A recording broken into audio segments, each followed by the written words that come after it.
Hi అండి, నేను మీ Esther cooking. ఈరోజు చికెన్ గ్రేవీ చేద్దాం. ఫస్ట్ ఉల్లిపాయ వేద్దాం, టమాటాలు వేద్దాం, జీడిపప్పు, కొబ్బరి, గసగసాలు, ధనియాల పొడి మిక్సీ పడదాం. బిర్యానీ ఆకులు, కరివేపాకు, మిక్సీ పెట్టిన మసాలా, అల్లం చిన్నులపాయ పేస్టు, కొంచెం ఆయిల్ బయటకు వచ్చే వరకు మగ్గనిద్దాం. కారం, పసుపు, ఉప్పు, ఆయిల్ బయటకు వచ్చే వరకు మగ్గనిద్దాం. మగ్గింది, చికెన్ వేసుకుందాం. కలుపుకున్న తర్వాత కొంచెం మగ్గనిద్దాం. లైట్గా నీళ్ళు పోసుకుందాం.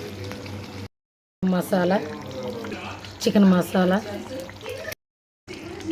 కస్తూరి మెంతు, చికెన్ గ్రేవీ కర్రీ అండి. ఇంతేనండి, ఈజీగా అయిపోయింది.